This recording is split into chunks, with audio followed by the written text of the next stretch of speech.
I'm not going to read the story from here, but I could recommend it to you. And make the anthology, which is my story. It's actually a story it's my first published story, but came out 26 years ago. Yes, that's how old I am. But it's in the voice of an 8-year-old girl, and it's just not convincing for a guy in his mid-50s to do the voice of an 8-year-old girl. Also, it's really bleak, and I wanted to give you a kind of dessert kind of story rather than austere appetizer. So this story is a mere, well, I think it came out 16 years ago, and I probably wrote it about 18 years ago. After first visiting the United States, where I discovered that they had bookshops that stayed open late at night.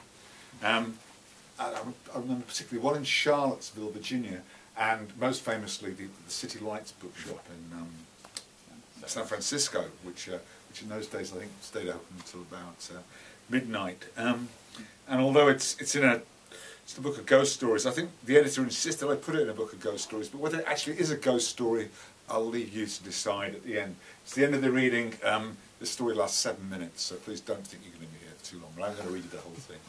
In the all-night bookstore.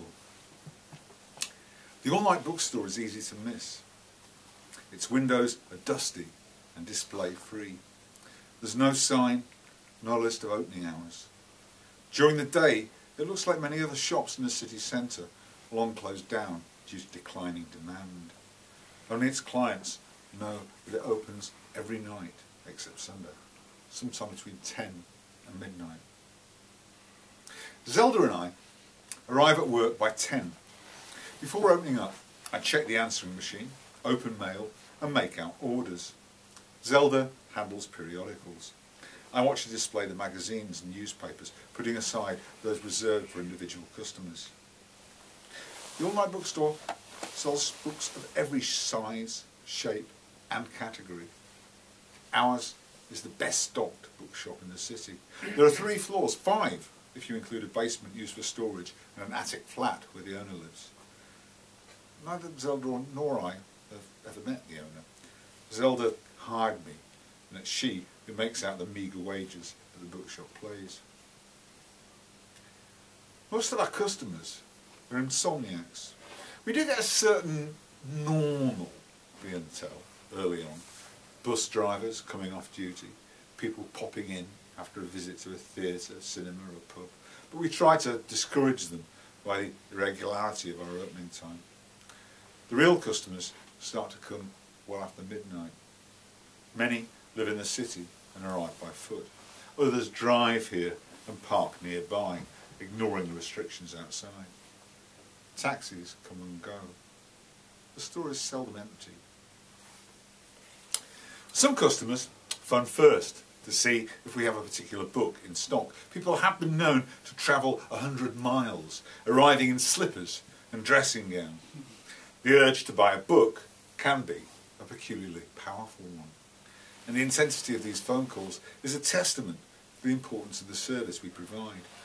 During my early months at the store, I kept a record of the books most frequently requested at particular times of the night. My results were as follows. 10 to 11. Sports, encyclopedias, car manuals. 11 to 12. Celebrity biographies, film, Russian literature. 12 to 1 a.m. Gardening, Chinese architecture, erotica. 1 to 2 a.m. Rock music, military, ornithology. 2 to 3 a.m.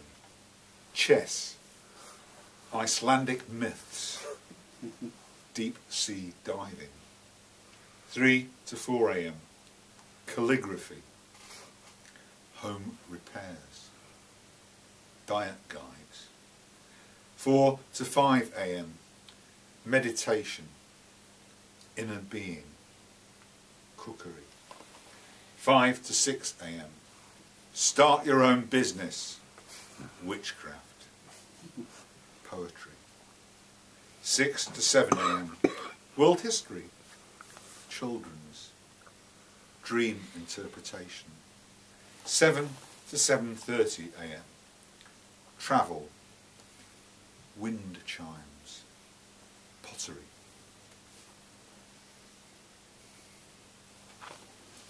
Zelda is 21, 18 months older than me. She's a student and started working at the bookshop a year before I did, 2 summers ago. Once, she confided in me that she only needs 3 hours sleep a day, all of which she takes in cat naps. Maybe she sneaks sleep when she's behind a magazine counter, I have no way of knowing. I do know that she's blind in one eye, but I can never remember which, as her face is hidden by long, fine hair, the colour of night. As for me, I need a lot of sleep. Sometimes I sleep so long that I'm late for work the following night. Asleep or awake, I dream a lot. Often I dream of Zelda, who I'm in love with, but I have no hope of winning. I have no prospects, because I dropped out of university last year, though I haven't told Zelda this. All night I observe Zelda's insomniac admirers cruise the magazine section. She never encourages them, and that encourages me. I'm content to watch my love at work and be paid to do so. My wages are small, but so's the shop's profit. I often wonder how the owner keeps it going. There are many stories concerning the nature of the store's owner. The most common is about a woman who ran the shop with her husband. When he died, she chose to open only during the hours of darkness. The bookshop, therefore, is a kind of shrine. Another story concerns a rich, eccentric insomniac who often needs to find a book in the middle of the night. The insomniac disguises his or herself as a customer. Zelda and I would often speculate about which customer was really the owner. That one, with a length of string instead of a tie, or the other, who resembles an eccentric professor and orders obscure Eastern European journals, or the woman who buys 3 romantic novels at a time, insisting on part exchanging her old ones even though we don't have a second-hand section. In summer, as our night ends, some daylight seeps in from outside. This morning I pull down the shutters at 7 and prepare to close. I nod at Zelda and begin my patrol of the bookshop's 3 floors, making sure that all the customers have left. On the 3rd floor, I always listen carefully for the owner in the flat above, but never heard a thing. Today is no different. Zelda is standing by the front door in her long grey coat. Before I have a chance to say good morning, she speaks to me in her soft, matter-of-fact voice. I'm leaving the city today. I've graduated. You can take over if you want. Hire someone else the way I hired you. I'm too shocked to speak. Zelda doesn't notice. She explains the system for communicating with the owner, a simple matter of leaving notes, banking money, and respecting his or her complete privacy. Then, before I can think of anything to say, Zelda goes.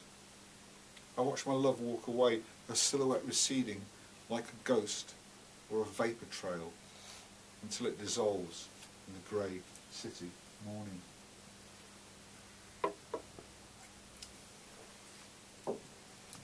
I close the shop and sit in silence, devastated.